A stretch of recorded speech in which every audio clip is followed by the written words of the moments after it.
Hi friends, எல்லோரும் எப்படி இருக்கிறீங்க? நானும் என் ரசனையும் சேனலுக்கு உங்களை வரவேற்கிறேன். இன்றைக்கி எங்களோட தோட்டத்தை உங்களுக்கு சுற்றி காட்டுறேன். அதான் இன்றைக்குள்ள வீடியோ.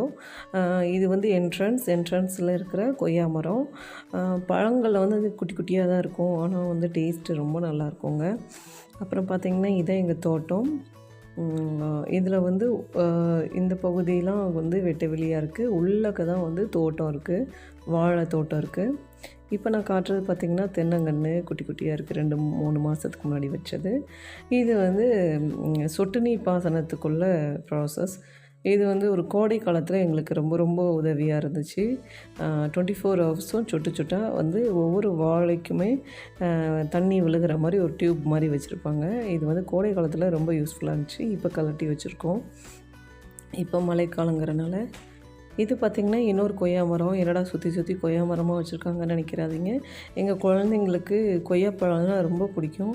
இது பார்த்திங்கன்னா தென்னங்கன்று. நான் சொன்னேன்ல 2-3 மாதத்துக்கு முன்னாடி வச்சோன்னே எப்படி அழகாக இளம் பச்சை கலரில் நல்லா பூ மாதிரி விரிஞ்சிருக்கு பாருங்கள். இலைகள்லாம் தழுத்து வருது இப்போ தான் நல்லா. கண்ணு கெட்டுற தூரம் வரை இப்போ நான் காட்டுற வரைக்கும் இருக்கிறது எல்லாம் தென்னங்கன்று தாங்க. இப்போ பார்த்திங்கன்னா நாங்கள் ஒவ்வொரு தென்னங்கன்றுமே சர்டன் கேப்பில் வச்சுருக்கோம். அது எதுக்கு அப்படி பார்த்திங்கன்னா, இது நாட்டு தென்னங்கன்று, அதனால கொஞ்சம் நல்லா வளரும் இந்த மரம். அப்போது வந்து ஒன்றுக்குள்ளே ஒன்று ஒரு கேப் இருந்தால் ரொம்ப நல்லதுன்னு நினச்சி நாங்கள் குறிப்பிட்ட இடைவெளியில் தான் ஒவ்வொரு தென்னங்கன்றையும் நாங்கள் வச்சுருக்கோம். ரொம்ப அழகாக வளர்ந்துக்கிட்டுருக்கு. இப்போ நான் காட்டுறது எங்கள் ஃபேமிலிக்கே ஸ்பெஷல், ரொம்ப ரொம்ப ஃபேவரட்டான மரங்க. மாமரம் தான். பல வருஷமாக இருக்குது. கிட்டத்தட்ட 35 வருஷத்துக்கு மேலேயே இருக்கும். என் ஹஸ்பண்டோட அப்பாவோட அப்பா வச்சது அப்படின்னு சொல்கிறாங்க. ஸோ கிட்டத்தட்ட 2-3 தலைமுறைகள் நாங்கள் இதை யூஸ் பண்ணிட்டோம். கோடை காலத்தில் பார்த்திங்கன்னா, அதாவது மாம்பழ சீசன் அப்போ பார்த்திங்கன்னா அவ்வளோ நிறைய மாம்பழம் கிடைக்குங்க. இது வந்து கிளிமூக்கு மாம்பழம் சொல்லுவாங்கள்ல, அந்த வகையை சேர்ந்தது.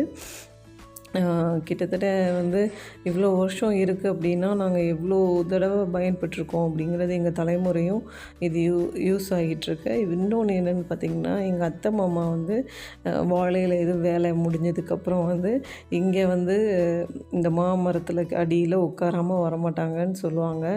அந்தளவுக்கு இது வந்து ஒரு ரிலீஃபாக இருக்கும் எங்களுக்கு.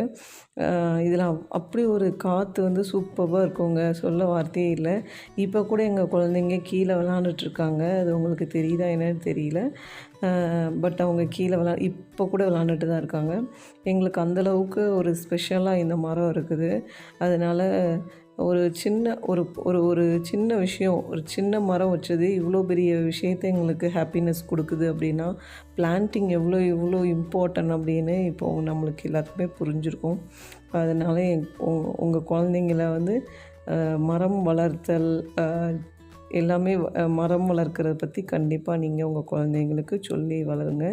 இப்போ பார்த்திங்கன்னா இதை வந்து சன்ஷைன் அழகாக ரிஃப்ளெக்ட் ஆச்சு. ரொம்ப பிடிச்சிருந்துச்சி இந்த ஷூட் எனக்கு. அப்புறம் பார்த்திங்கன்னா இப்போ சீசன் கிடையாது, இருந்தாலுமே இந்த எங்கள் மாமரத்தில் வந்து அங்கங்கே இப்போ பிஞ்சு மாங்காய் இருக்குது. நான் பார்த்தேன். பட் எனக்கு அந்த அளவுக்கு இன்றைக்கி ஷூட் பண்ண முடியல அன்றைக்கி. அதனால் என் கண்ணில் தட்டுப்பட்டது கொஞ்சோண்டு, அதை நான் உங்களுக்கு ஜூம் பண்ணி காட்டுறேன். இப்போ பாருங்கள். இதில் பார்த்திங்கன்னா இப்போ டாப்பில் ரைட் சைடும் பாட்டம் கீழே வந்து லெஃப்ட் சைடும் பார்த்திங்கன்னா பிஞ்சு மாங்காய் இருக்கும். பார்த்திங்கன்னா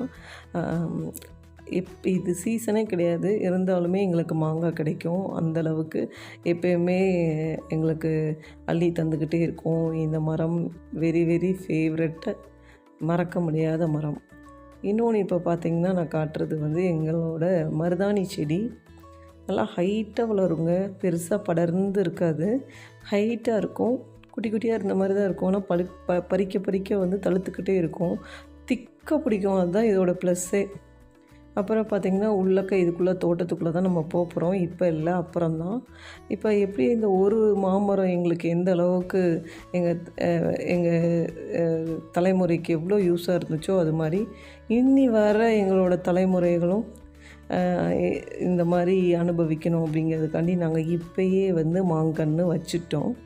அதுதான் இப்போ நீங்கள் பார்த்துட்ருக்கீங்க. அந்த இலைகள் பாருங்கள், அந்த அளவுக்கு ஃப்ரெஷ்ஷாக இருந்துச்சுங்க. இதை பார்க்கும் போதே நம்மளுக்கு ஒரு புத்துணர்ச்சி கிடைக்கும். அந்தளவுக்கு ஃப்ரெஷ்ஷாக இருந்தது, அழகாகவும் இருந்தது. செடிகள் வளர்க்குறதே பெரிய ஒரு சந்தோஷந்தாங்க. இப்போ நான் காட்டுறது பார்த்திங்கன்னா எங்கள் தேக்கு மரம் சொல்லுவாங்கள்ல அதுதான். அதுக்கப்புறம் அங்கே இருக்கிறது வந்து தென்னை மரம். ஃபுல்லாகவே தேக்கு மரம் தான் இது. அப்புறம் வந்து இப்போ நான் காட்டுறது அப்படியே ரைட் சைடு வந்தீங்கன்னா இங்கே இருக்கிறது எல்லாமே எங்கள் தேக்கு மரம் தான். அடுத்து பார்த்திங்கன்னா அதுக்கு மேலே இருக்கிறது தென்னை மரம். இந்த தென்னை மரமும் நாட்டு தென்னை மரம் தான். கிட்டத்தட்ட பல வருஷமாகவே எங்கள் தோட்டத்தில் இருக்குது. எங்கள் தோட்டம்னா இதுக்கு அடுத்து இருக்கிறது எங்கள் தோட்டம் தான். அதில் தான் இருக்குது. பார்த்திங்கன்னா இந்த இந்த தென்னை மரம்லாம் நாட்டு தென்னை மரம்னு சொல்லுவாங்க. ரொம்ப ஹைட்டாக இருக்கும். பல வருஷமாக இருக்குது சொல்லப்போனால். இதிலே ஹைப்ரிடும் இருக்குது. ஹைப்ரிட் எப்படி வளரும் பார்த்திங்கன்னா ஷார்ட்டாக இருக்கும் அந்த தென்னை மரம். ஆனால் உங்களுக்கு சீக்கிரமாகவே வந்து தேங்காய் அந்த மாதிரிலாம் கிடைக்கிறதுக்கு வாய்ப்பு இருக்குது. அதுக்கு பேர் ஹைப்ரிட் தென்னை மரம்.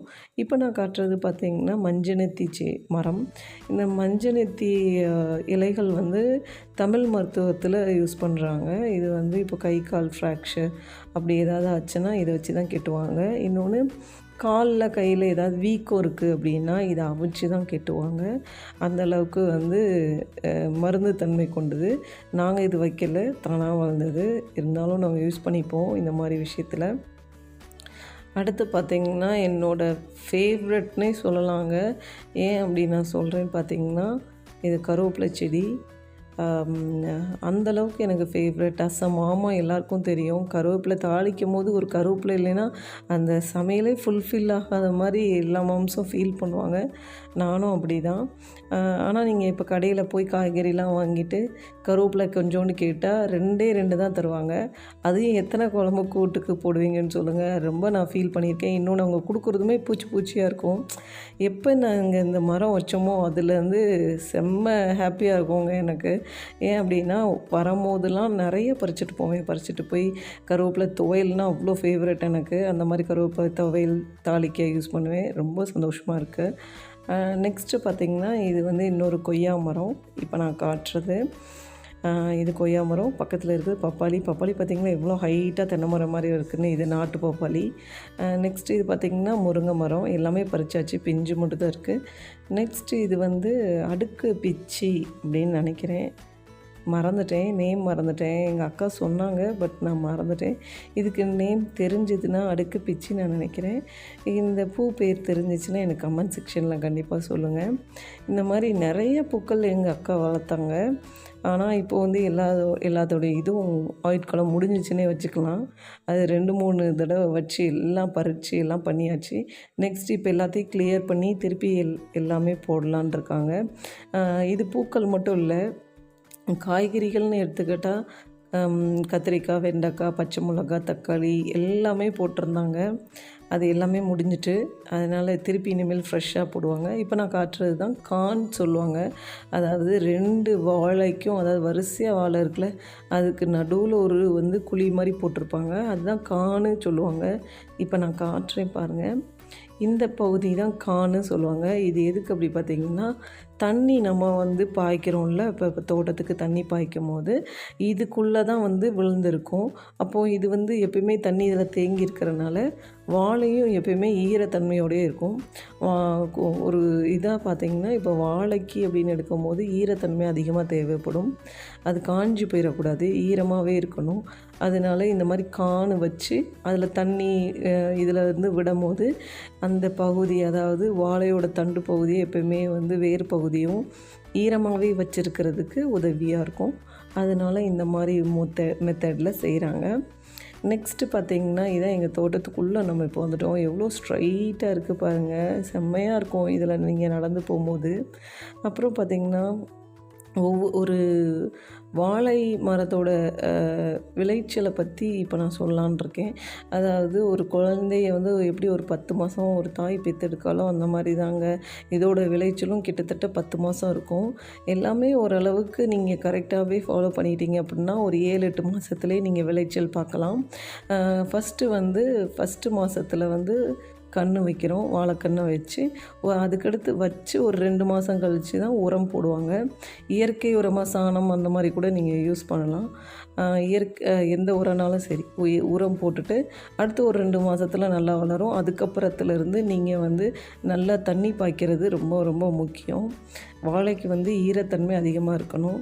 எப்படி ஒரு குழந்தை வந்து 10 மாதம் நம்ம ஈஸியாக சொல்கிறோம், பட் ஒவ்வொரு தாய்மார்களுக்கும் தெரியும் 10 மாதங்கிறது 10 வருஷம் மாதிரி இருக்கும். அதே மாதிரி தாங்க இதுவும்.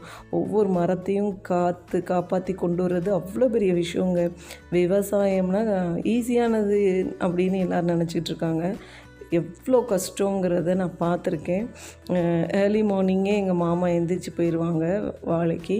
எல்லாத்தையும் சுற்றி பார்த்து எல்லாத்தையும் க்ளீன் பண்ணி அவங்க வந்து கிட்டத்தட்ட ஒரு 11 மணிக்கு தான் சாப்பிடவே வருவாங்க. ஸோ அந்தளவுக்கு விவசாயம்ங்கிறது அவ்வளோ பெரிய விஷயம். நீங்களும் கண்டிப்பாக விவசாயத்தை நம்ம குழந்தைங்களுக்கு சொல்லித்தரணும். இப்போ பார்த்திங்கன்னா எங்கள் குழந்தைங்க அவ்வளோ சந்தோஷமாக குளிச்சிட்ருக்காங்கங்க.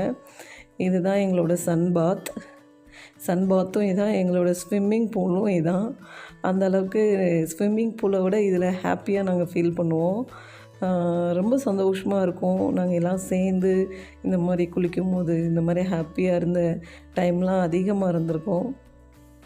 இதில் வர சந்தோஷம் வேறு எதுலேயுமே வராதுங்க. நீங்கள் எவ்வளோ செலவு பண்ணி நீங்கள் இந்த மாதிரி ஒரு சந்தோஷத்தை வாங்க முடியாது. அந்த அளவுக்கு எங்கள் குழந்தைங்க சந்தோஷமாக இருப்பாங்க. இப்போ நான் சொன்ன மாதிரி இது 2 மாதத்துக்கு ஒரு 3 மாதத்தில் வளர்ந்ததுன்னு வச்சுக்கோங்களேன். இது ஒரு 6 மாதம். அடுத்து இது பார்த்திங்கன்னா 7. அப்புறம் பார்த்திங்கன்னா அதுக்கு பின்னாடி இருக்குது பாருங்களேன். இப்போ நான் காட்டுறேன் பாருங்களேன். அது வந்து அதுக்கடுத்த ஸ்டேஜு. அதுக்கப்புறம் நம்ம எப்படி வளரும் பார்த்திங்கன்னா இந்த மாதிரி இது பூ வந்து வந்துடும். பூவிலேருந்து அந்த வாழைக்காய் வந்து குட்டி குட்டியாக பிஞ்சு அந்த இப்படி பிஞ்சாக வரும். அடுத்து அப்படியே தாராகவே மாறிடும். இப்போ அந்த தார் மாதிரி இருக்கிற விஷயத்தை நான் உங்களுக்கு காட்டுறேன் பாருங்கள். ஒவ்வொரு வாழையிலையுமே அந்த தார் இருக்கும். இது வந்து வாய்க்கால் சொல்லுவாங்க. எங்கள் தோட்டத்து பக்கத்துலேயே வந்து இந்த வாய்க்கால் போயிட்டுருக்கு. இப்படி இதில் வந்து கொஞ்சம் யூஸ் பண்ணாதனால செடிகள்லாம் வளர்ந்துருக்கு. ஆனால் ஒவ்வொரு இடத்துல பார்த்திங்கன்னா வாய்க்கால் ரொம்ப கிளியராக தண்ணி போயிட்டுருக்கும். இப்போ நான் காட்டுறது அமேசிங் சீன் தாங்க. ஒவ்வொரு வாழையிலையுமே தார் இருக்கும் பாருங்கள். அவ்வளோ அழகாக இருந்துச்சு. என்ன வியூவர்ஸ், நீங்கள் ரொம்ப என்ஜாய் பண்ணிங்களா எங்கள் தோட்டத்தை பார்த்து? ஹாப்பி.